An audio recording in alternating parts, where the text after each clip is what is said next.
D Champ, intellectually stimulating. How you doing? Take number two. Check this out. I said that a lot of the dating coaches may be speaking from a place of negativity, and then a couple popular dating coaches said the same thing after me. Hmm.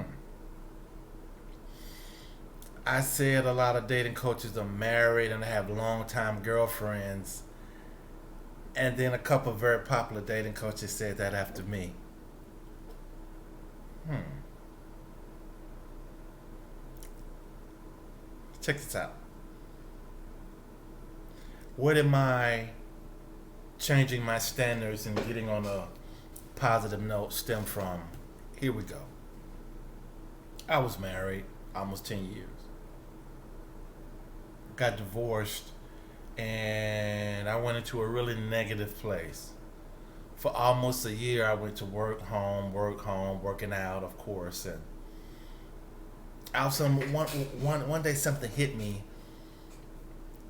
A thought came into my head, man, you're not living, man. You just existing. You're not living.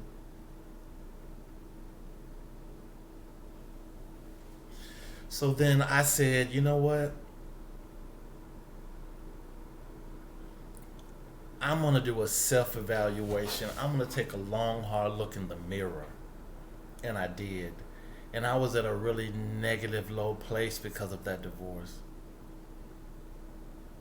But then I started doing the internal work. I started on a positive road. Started listening to the law of attraction, or talking about visualizing, talking about doing the inside work. And I started doing the inside work. And it wasn't an instantaneous change. It took a while, but I started getting positive, self motivating, self esteem. I started building myself back up brick by brick.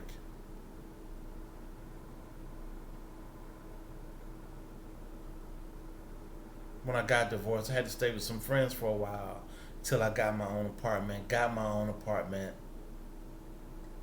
A couple months later, something happened with that apartment. Had to get another apartment in the same apartment complex. Isn't that crazy? Same apartment complex. But then I started building, still staying positive, still treating people positively. Okay? Still telling the truth, having standards. And I noticed something. This was years ago, before all the red pill YouTubers, before all the dating and relationship coaches on YouTube. I noticed something. I said, the dating landscape has changed.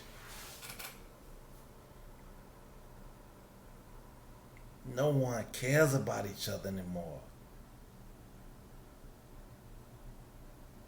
Why should people go for marriages and trying to be happy when honestly it's a hit it and quit it, pump and dump culture? And even when you meet someone, you say, you know something? Okay, this person fits certain criteria and requirements. Let's see what type of person they are.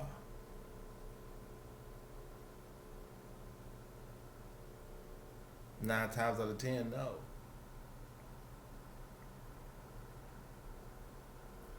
So I asked a question. I said,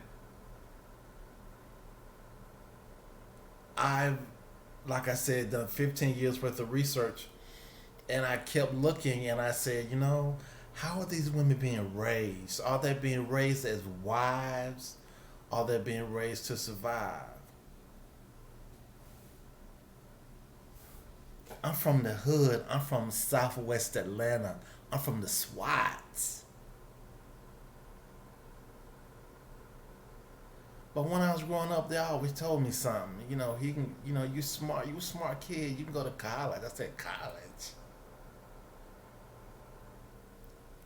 Then I got out in the outside world, and I said, The outside world isn't hood, man. Hood is just a neighborhood you grow up in. You want to make money, you have to learn how to communicate. You have to learn business. You have to be business savvy. You have to learn how to talk to people. You have to learn how to communicate with people. You have to learn how to perform business deals. You have to learn some things. You gotta push that hood mentality off, that ghetto, that ratchet stuff. You gotta push it off the table. I don't care where you from. Certain things you have to learn, just like dating and relationships. Certain things you have to learn.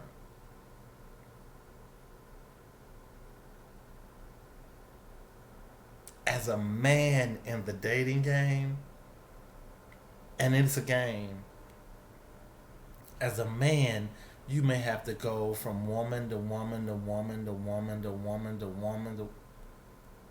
I would say if the situations were reversed, there are probably two women in my life that I would try to get back with. Two. One. Okay, one. All right, one. One.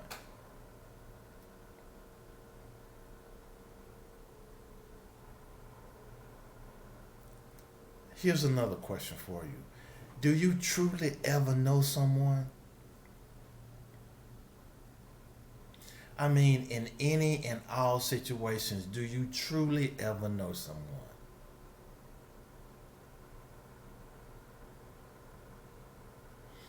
I started having standards. I work hard for my money. I'm not gonna take any ghetto hood ratchet woman out on a date. I don't care how good you look. I started having standards, and you know what? I then realized how many women don't meet those standards.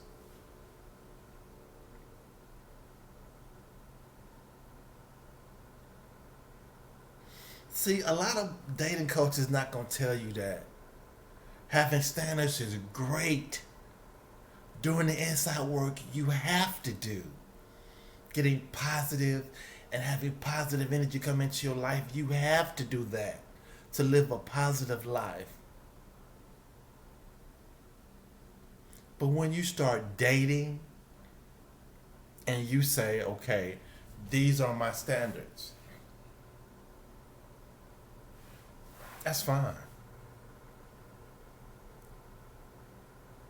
I've heard some single men and dating coaches say, we don't date single mothers. Let me explain something to you. If you don't date single mothers, do you understand you've just taken 83 to 88%? Yes.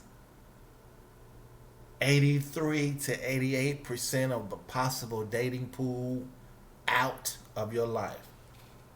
Okay? I'm just dealing with statistics. You can look them up yourself and do your own research. If you add some things on top of that, I don't date hood women, I don't date ghetto women, I don't date ratchet women. I don't date women with different color hair, and I don't date women with tattoos. Do you understand that you just removed 97% of the dateable women out of your life?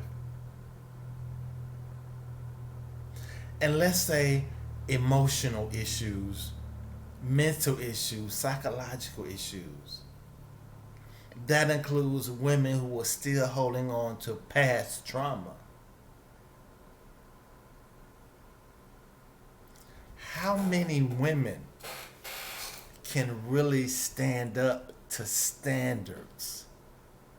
How many women can really stand up to and for accountability?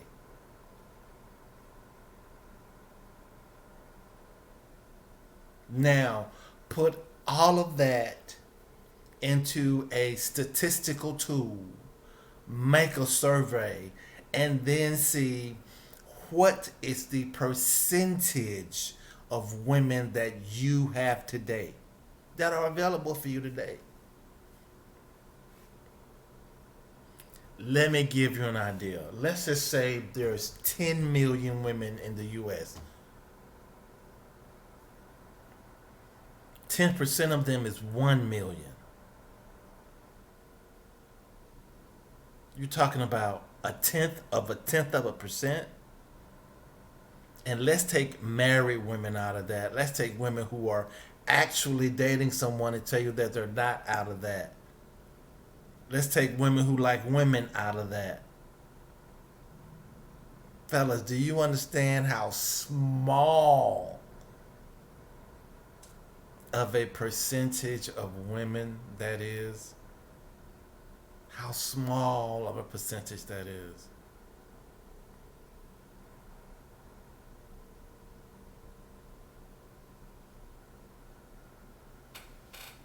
I'm just giving you the facts. I sat down and I said, you know something, man? What's up with black sisters? What's really going on, man? And then I came up with the numbers. Any intelligent businessman, and dating for a man is an investment. Any intelligent businessman, before they go into any business venture, they will weigh the pros and the cons. They'll weigh it. Okay? What is my return on investment? What is the projected gains on this?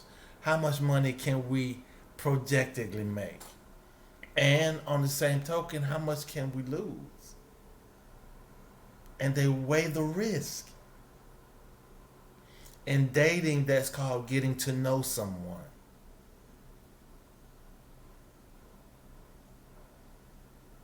Take the time and get to know someone. It's risky. Because it's risky because people these days really don't get to know each other. Yeah, my light turned off for me. People these days really don't get to know each other. And the dating pool is small. This is from a man's perspective. The dating pool is small. Like I said, I've been doing research over 15 years. And one of the big things I'm getting is this: D, man, it ain't nothing out here. You're running into trash. Or if you meet someone worth dating, you might have to wait in line. Seriously.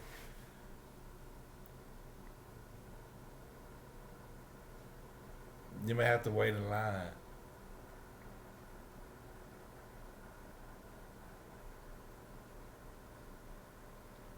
Just think about it. Have you ever weighed the numbers, statistics? Have you ever thought about it?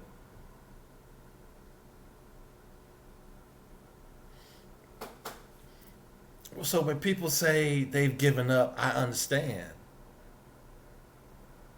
If you're truthful, you have to. When people say there aren't any more this is that left, I mean, I can understand that. Because if you look at it and you weigh the odds and you look back over your own life, you say, it's rare. And I'm admit, I've lost some women that I should have kept. Maybe. Such as fate.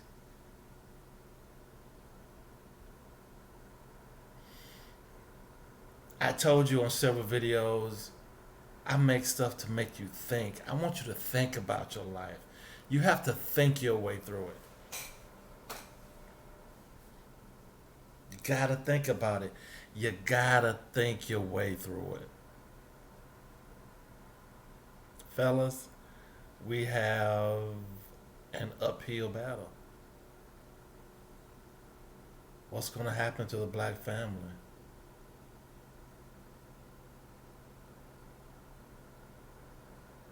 People, I am now sounding the emergency alert. Black family, I'm sounding the emergency alert. We've got to come together, y'all. You paying attention? We've got to come together. D Champ, man. Intellectually stimulating. Put it all together. Let me know. Comment, subscribe. Let me know what you think. All right.